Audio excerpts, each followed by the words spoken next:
Once upon a time, in a forest far away, there was a tiny frog named Tiddalik. Tiddalik loved to play in sunny weather. He met some of his friends by the lake, and he jumped on the lotus flowers with them.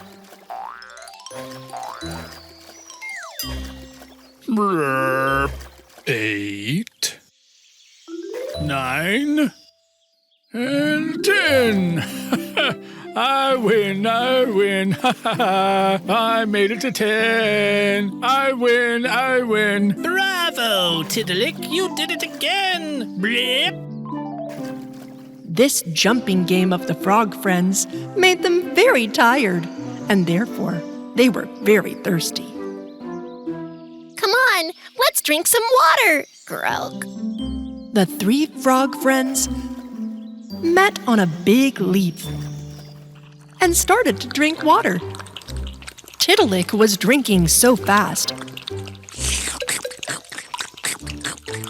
that the other frogs warned him. Tiddalik, be slow, you'll bloat your belly. Blip. But I am very thirsty. I'd want to drink even more. I think we should stop him, Croak. After a while, Tiddalik, whose stomach was swollen with water, suddenly stopped, because there was not even a drop of water left in the lake to drink. Huh? There was a lot of water here just now. Where did it go? Because you drank it all, Tiddalik, Croak. What? Okay, but I feel like I haven't drunk water at all. How can you still want to drink more water? Blip. Where else can I find water in this forest? Tell me quickly. There's a creek behind those giant trees. Hush, why do you say that? What if he dries up the creek now? Blip. Tiddalik, with a swollen belly, hopped away from his friends. The frog friends, who were staring in surprise, immediately went to inform the giant hippo.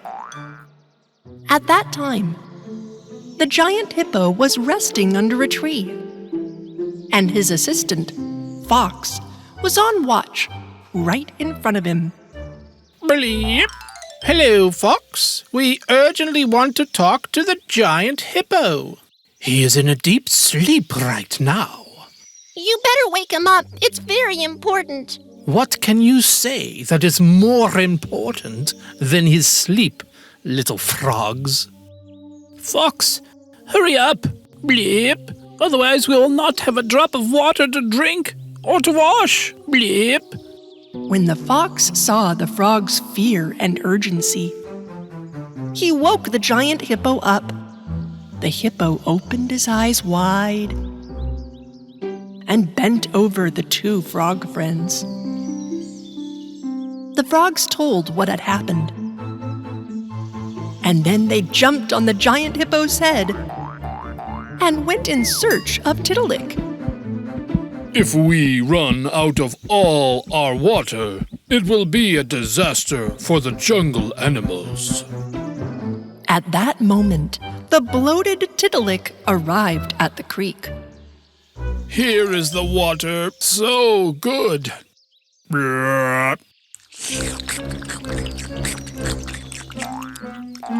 A rabbit, who saw the frog Tiddalik drinking water by the creek, was going to come to the edge and drink water. But the frog warned him. Hey, rabbit, all the water here is mine. Go drink water from somewhere else. But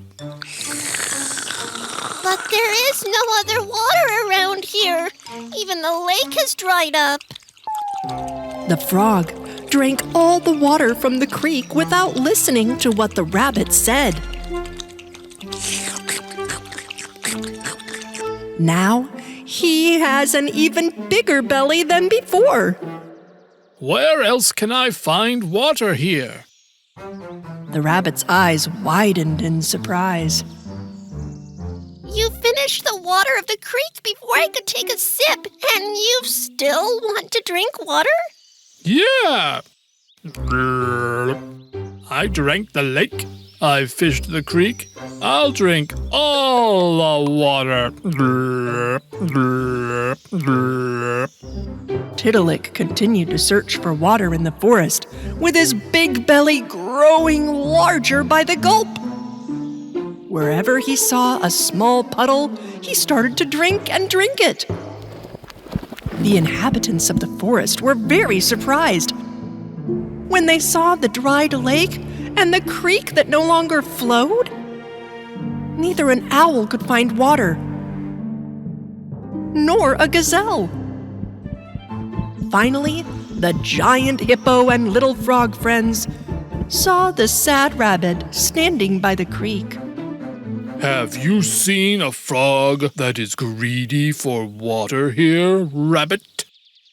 Yeah, he went that way. He even drinks tiny puddles formed by rain. The giant hippo sprinted with all his might and followed Tiddalik's trail.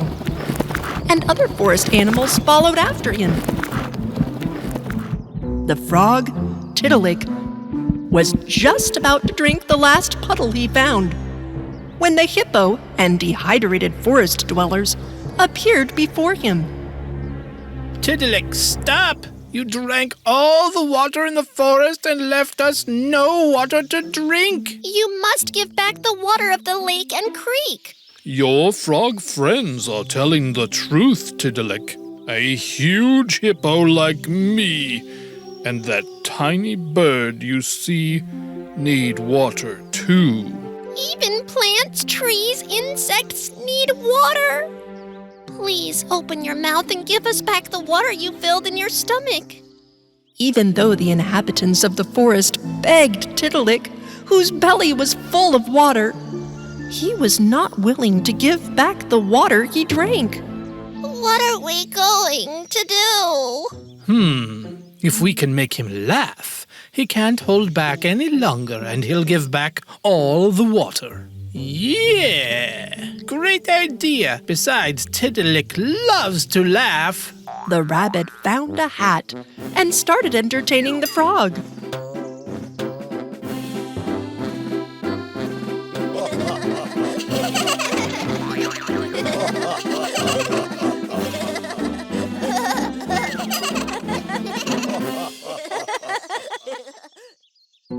Although Tiddalik found the rabbit funny, he managed to restrain himself not to laugh.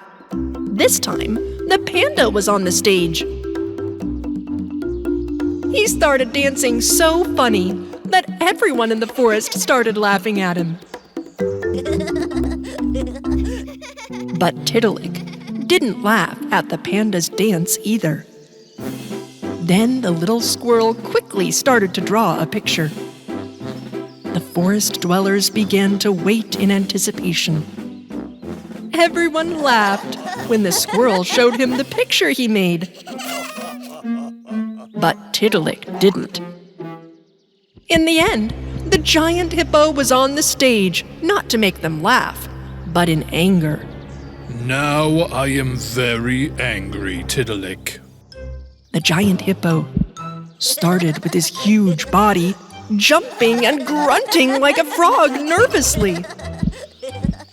All the animals were laughing because whatever the hippo was doing looked funny. Finally, the frog Tiddalik could not stand it and started laughing like the others at the hippo. Just as his mouth was opened, all the water he drank gushed out everywhere. The lake has returned to its original state. The creek started to flow again. And even small puddles have finally filled their place.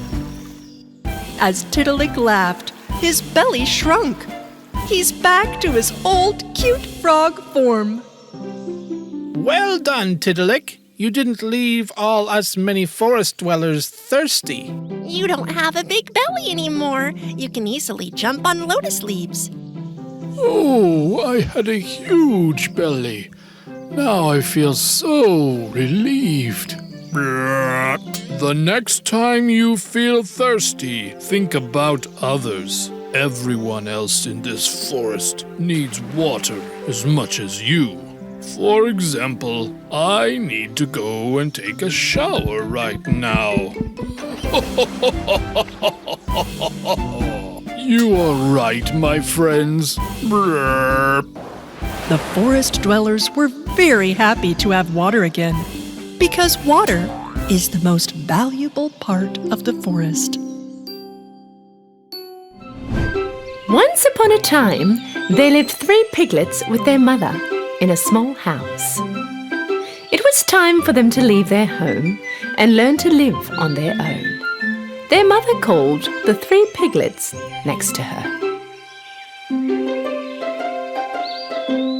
My dear children, the time has come for you to go out into the world. Go and start your new lives. But don't ever forget, whatever you do in this world, do the best you can. This is the only and the best way to stay alive. A little sad with a bit of excitement, the 3 little piglets said their goodbyes to their mummy and were on their way. After a while, they found some piece of land where they could build their own home.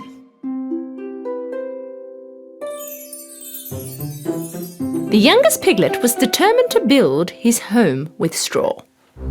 He thought this was the easiest and the fastest way to build a home. That way, he had heaps of time to play. The youngest of them all finished his house in one day. He yelled out to the other piglets, "Hey you guys, I'm already finished!"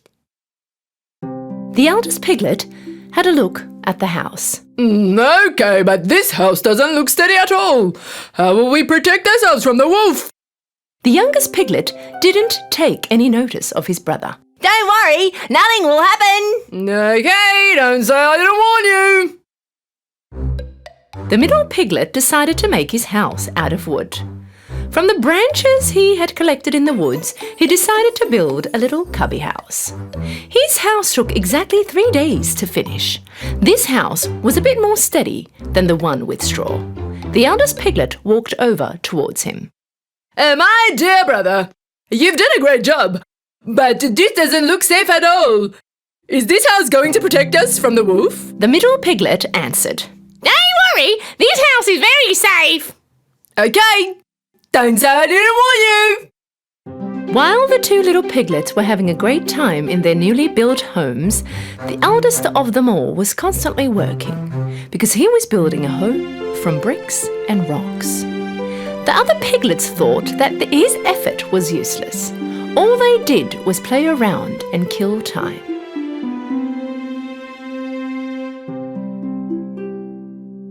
Why would you bother with this when you can quickly finish like we have? Hey, how scared is he? The eldest piglet didn't bother listening to them. He worked for 1 whole week and managed to finish his house made out of bricks and rocks. A day later, a hungry wolf arrived near their home. He first stood in front of the house made of straw. The little piglet was resting in his house made of straw.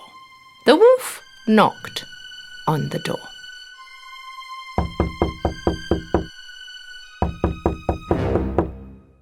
Open the door and let me in. If you don't, I'll huff and puff and blow your house in. You can't do anything to me. My house is steady enough. And so the wolf huffed and puffed, and he blew his house in. But with great effort, the little piglet managed to get away. And off he ran over to his brother's house made from tree branches. He knocked on the door, and when the middle piglet opened the door, the little piglet threw himself inside the house. Hey, close the door. The wolf can come in here. Don't worry, he can't do anything to us in this house. After a while, the wolf came by the second piglet's wooden house and yelled inside. Open the door and let me in. If you don't, I'll huff and puff and blow your house in. You can't blow my house in! And so the wolf huffed and puffed and he blew his house in and brought it down. Both piglets ran to the third piglet's house and barely got away from the wolf. Brother, the wolf is going this way. What are we going to do? The oldest piglet answered, very sure of himself. Don't worry. The wolf cannot come in this house. A little later, the starving wolf came by the third piglet's house of bricks and stone and yelled to the 3 piglets. Open the door and let me in. If you don't, I'll huff and puff and blow your house in. Don't you even try, you bad wolf. You cannot come in this house. The wolf got very angry. He huffed and puffed, but nothing happened. He could not bring his house down. He tried and tried, but he couldn't move one single brick. Finally, being exhausted, the wolf decided to try another way to go in. He saw the chimney up on the roof and started to climb. Realizing that the wolf was going to climb up on the roof and come down the chimney, the piglet quickly lit up the fireplace right under the chimney and put a big bucket of water on the wood. The wolf barely climbed up the chimney and threw himself in and went straight into the boiling bucket. Help! Help! I'm burning! Save me!